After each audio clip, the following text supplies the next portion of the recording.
let me get on to our next caller then. Caller, you are live on air. Go ahead and present your question to Rabbi. Yeah, shalom, friends. Sure, go ahead.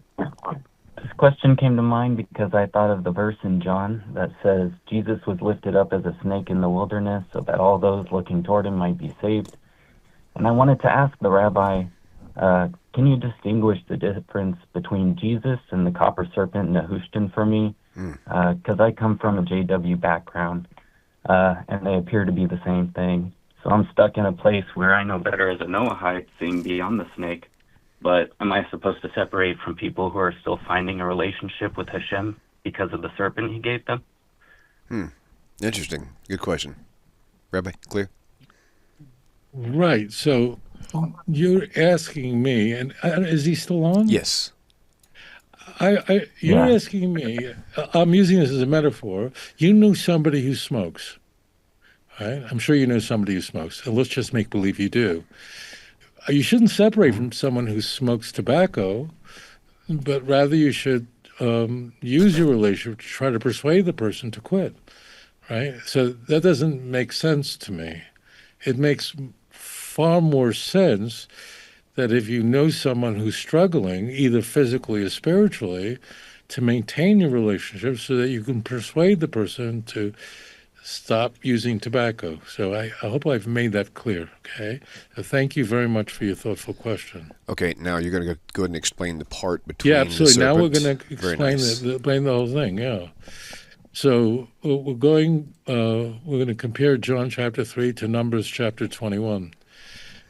What comes into view in Numbers 21?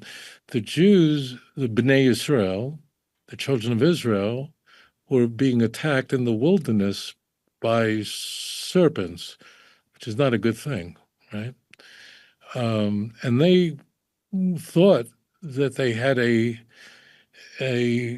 dangerous animal problem, a snake problem, and what Moses does by instruction by God is to take a bronze serpent, something that's bronze.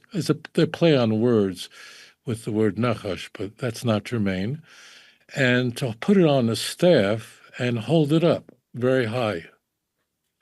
And the people would look up. Imagine you have this figure that's made out of bronze, and it's on a pole, and it's up, up, up high.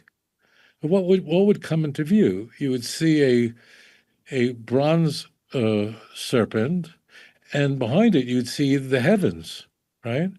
And what would come to mind immediately?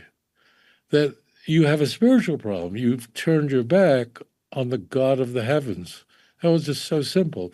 And once the people looked, it's not just that they saw the bronze serpent, but they saw what was behind it, and that is the heavens. They realized that they had to turn back to heaven, and when they did, God would forgive them. It's very striking that this bronze serpent that was worked very successfully would remain with the Jewish people. But as you can imagine, Jews do crazy stuff and worship crazy stuff. You don't believe me? Go to Jews for Jesus, and you'll see that. So you had Jews who would just love these relics and start to worship it and think the point is the bronze serpent. That was the whole point. So they became obsessed with it. I mean, imagine if it had survived to this day, and we were told that in your city we have the original bronze serpent, we would all want to see something that Moses had fashioned, wouldn't we? Right? But you can only imagine that there are some people who start to pray to it and start to do all kinds of weird things with it and think if they could look at it and touch it and whatever, that God would forgive them, and they would start to entreat it and venerate it and all this stupidity. Guess what? That's exactly what happened. And Chizkiyahu HaMelech destroyed it.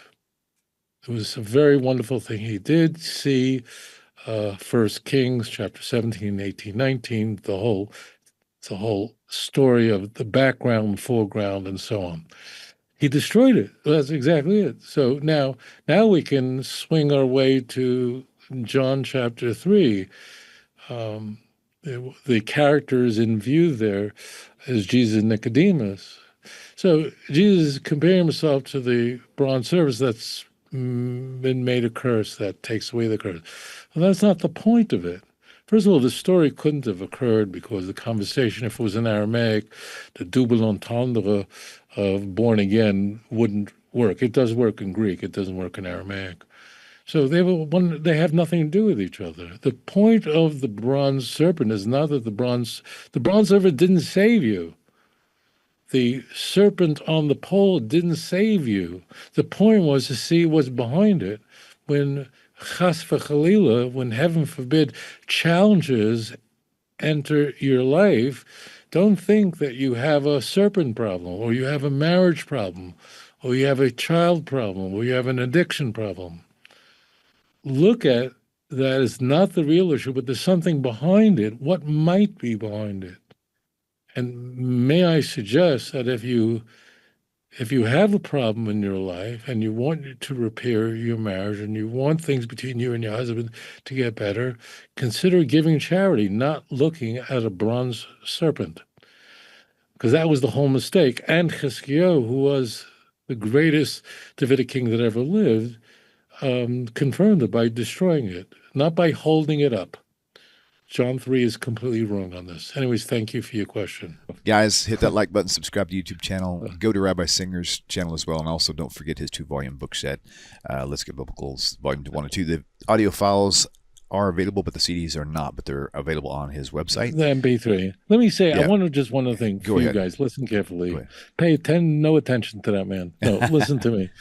It's so important. If you believe in the work that William is doing, that we're doing here, whenever you watch any of our videos, please like it and please share it. It's very important because it really affects the algorithm so that our videos are spread around. So really it's very, very important that whenever you see a video of William, a video of mine, it's very important to like it. I hope we like it. Yeah. But if you do, don't just pass it. Just make sure you like it and make sure that you subscribe to channels because it really has a very big impact on spreading Torah throughout the world. It's very, very important. You should really go through our videos and make sure that those videos that you haven't liked yet, you do like them. It really has a very, very big impact on spreading this message. Anyway, shalom. Yeah. And commenting on them also helps generate views as well, so it kind of refreshes them on the system. So, Rabbi, thank you. Great show, and we'll see you, Hashem willing, same time, same place next week. Shalom, everyone. Yeah. Bye. If you enjoy this channel and the content, and it has changed your life, or perhaps the life of a loved one or a close friend, would you please consider supporting this work? You can click this link and it'll take you directly to my website with the donate button. Or there's a Patreon link and a mailing address for snail mail if you would prefer. If you do donate, please do me a favor and leave me a phone number where I can contact you and thank you properly. I hope you all have a wonderful 2025. Shalom.